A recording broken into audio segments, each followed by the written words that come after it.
Hello tout le monde, c'est Alexis, je suis aujourd'hui avec Juliette et Marie. On se retrouve aujourd'hui dans cette nouvelle vidéo pour vous raconter nos pires anecdotes avec des stars.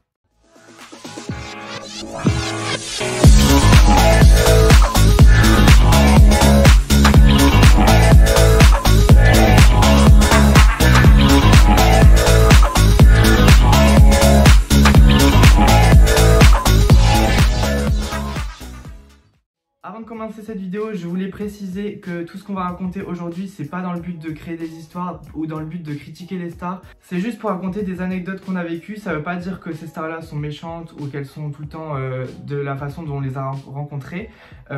C'était propre à ce jour-là et à nos rencontres à nous. Donc voilà, si dans cette vidéo on parle d'une célébrité que vous aimez bien, ne le prenez pas mal.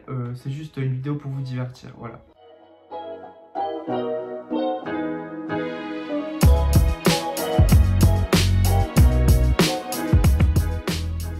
Donc pour la première anecdote que je vais vous raconter, ça sera ma rencontre avec Sylvie Vartan. Ce jour-là, j'étais à Lille, comme d'habitude j'ai envie de vous dire.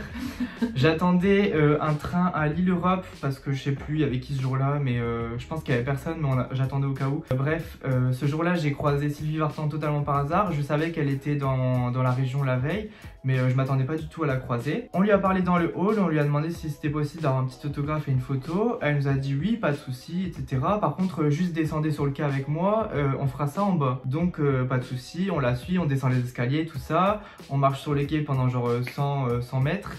Et puis après, on lui redemande, on lui dit du coup c'est possible d'avoir un petit autographe, une photo. Et là elle dit non en fait je veux pas. Enfin genre elle l'a pas dit comme ça, mais elle a dit que en fait elle voulait pas, enfin elle voulait qu'on la laisse tranquille. J'étais en mode du coup qu'est-ce qu'on fait? Comment on s'arrange? Donc j'ai laissé tomber et puis on est remonté dans le hall de la gare et voilà, c'était une rencontre bizarre, je sais pas.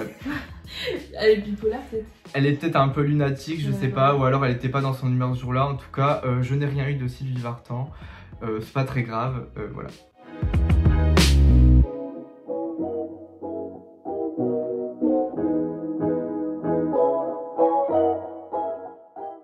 Du coup, la deuxième anecdote, on l'a vécue donc avec Marie. En fait, donc on devait aller à l'avant-première du Docteur Dolittle. Si vous voulez plus en détail, sur ma chaîne, j'ai fait une vidéo consacrée seulement à ça. Mais je vais vous expliquer en gros ce qui s'est passé. Donc en fait, c'était pour cette avant-première, il y avait des acteurs qui venaient, dont Robert Downey Jr. qui joue Iron Man. Et comment vous dire que c'est l'un de nos acteurs favoris quoi. Et quand on a su qu'il venait à Lille, on était vraiment choqués. Et du coup moi j'avais été à partir de 10 h du matin et tout, je voulais absolument ma place devant les barrières pour absolument avoir au moins un autographe ou même le voir de près, c'était un truc de ouf quoi. Et donc du coup j'ai attendu toute la journée etc.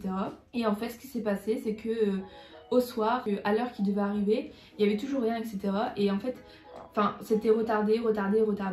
Et en fait, au bout d'un moment, ils ont fait genre comme une conférence de presse, etc. Et en fait, ils ont annoncé... sortez les violons. C'est ça. Ils ont annoncé que en gros, Robert Downey Jr. ne pouvait pas venir. Voilà, merci Joe. Bonsoir à tous. Je vais pas aller par quatre chemins. Effectivement, on est tous absolument désespérés. Il n'y a pas d'autre mot. On est effondrés. Donc Robert Downey Jr. ne pourra pas venir. Ça fait donc maintenant... vous voyez, ça fait... plus d'une heure et demie qu'on est en train de trouver des solutions qui tournaient dans le ciel. Il devait atterrir à 10 minutes d'ici à l'aéroport. Impossible pour des raisons de sécurité, à cause du brouillard, vous le voyez. C'est la seule chose qu'on ne peut pas maîtriser, vraiment. Mais malheureusement, il n'y avait absolument aucun moyen pour qu'il atterrisse. La tour nous l'a interdit, donc on ne pouvait pas atterrir. Voilà. Donc du coup, il ne pourra pas venir et on est vraiment désolé. Et donc du coup, en gros, on a eu un gros toast ce jour-là parce que on a attendu toute la journée. En plus, je vous dis pas, il faisait vraiment froid. C'était en janvier, donc je vous laisse imaginer un peu. Donc en fait, on a attendu toute une journée pour rien du tout. Et en plus, pour être absolument dégoûté, triste comme jamais.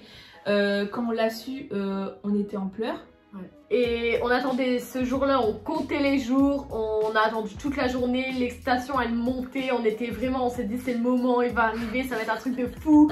Il y avait un tapis rouge de fou, des décors et tout, c'était vraiment, en plus ils avaient installé un truc vraiment incroyable et ça s'annonçait vraiment super. On était à la barrière juste devant, vraiment placé super bien, et quand on voyait que ça reculait, on sentait qu'il y avait une ambiance qui commençait à devenir pesante. Ouais, ils se parlaient un petit peu dans les oreilles, ils se tramaient un petit quelque chose et on s'est dit oh là là, il se passe quelque chose. Et voilà, quand on a su que l'avion n'allait pas atterrir, c'était la catastrophe, tout le monde était dans un état pas possible. Finalement, on a eu une petite vidéo de Robert Downey Jr. en direct live de son avion et il s'est excusé, malheureusement il y est pour rien, mais on l'a eu là vraiment pendant un moment, on a pleuré toute l'eau qu'il y avait dans notre corps, vous imaginez pas.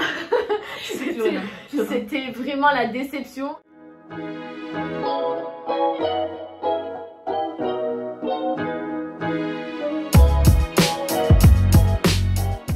Alors pour la prochaine anecdote, c'est une rencontre du coup qui n'a pas eu lieu avec Norman, le youtubeur. C'était en 2014, à cette époque là j'avais 13 ans. C'était dans une salle de spectacle de ma ville, il venait faire son spectacle parce qu'à ce moment là il avait lancé un one man show. C'était en novembre ou en décembre je pense, donc il faisait super froid et j'avais attendu très tôt. Donc au moment où il est arrivé, bien évidemment il a pas voulu faire de photos parce qu'il était arrivé à la dernière minute, donc il était en retard, il devait encore se préparer et tout. Enfin je suppose qu'il y avait des répétitions à faire, j'en sais rien. Donc quand il est arrivé j'ai pas eu de photos. À ce moment là je me suis dit que c'était pas grave, j'ai été voir le spectacle, tout s'est bien passé. À la fin du spectacle, comme beaucoup d'humoristes le font, ils viennent dans le hall faire des dédicaces. Le problème c'est que dans le hall il y avait une table de dédicace à un endroit du hall et à un autre endroit. J'attendais à une table, c'était pas la bonne et ça je le savais pas. Ça je me suis rendu compte que quand Norman est arrivé et qu'il a été à l'autre table de dédicace. Donc ce qui s'est passé c'est que tout le monde a sauté dans la file, je me suis retrouvé dernier de file. J'ai attendu 1 heure qu'il fasse passer tout le monde pour les dédicaces et dès le début il nous avait dit à telle heure je repars, donc voilà. Et donc les dédicaces s'enchaînent etc. Et au moment où ça allait être mon tour, paf, c'était l'heure de repartir, donc il restait peut-être genre 2-3 personnes devant moi et j'ai pas eu ma photo, j'ai pas eu de dédicace, j'ai rien eu du tout. Donc là j'ai couru jusqu'à la sortie des artistes, je me suis dit ok, dernière solution pour essayer de le rencontrer. Donc du coup il est sorti de la salle de spectacle par la sortie des artistes, on était genre 5 et là il y avait genre un garde du corps ou je sais plus quoi, quelqu'un de son équipe qui nous empêchait de l'approcher alors que, enfin je suis désolé, on était à peine 5, enfin voilà. On n'allait pas non plus l'agresser, on voulait juste faire une petite photo vite fait. Et donc là, quand on a essayé de lui demander une photo, tout ce qu'on a eu droit c'est fais-moi pas chier. Voilà, donc c'était très agréable. J'avais 13 ans à l'époque, j'étais vraiment outré, enfin bref j'étais super déçu. Il est rentré dans son van et puis il est reparti. Alors voilà, peut-être que ce jour-là il était pas dans un bon mood, peut-être qu'il avait pas envie de faire des photos etc. Mais je pense qu'il y a quand même d'autres moyens de le dire à ses fans. Enfin franchement j'étais un peu déçu et depuis je vous avoue que je suis plus du tout ce qu'il fait. Parce que voilà, je pense que c'est compréhensible de ne plus le suivre après cette rencontre.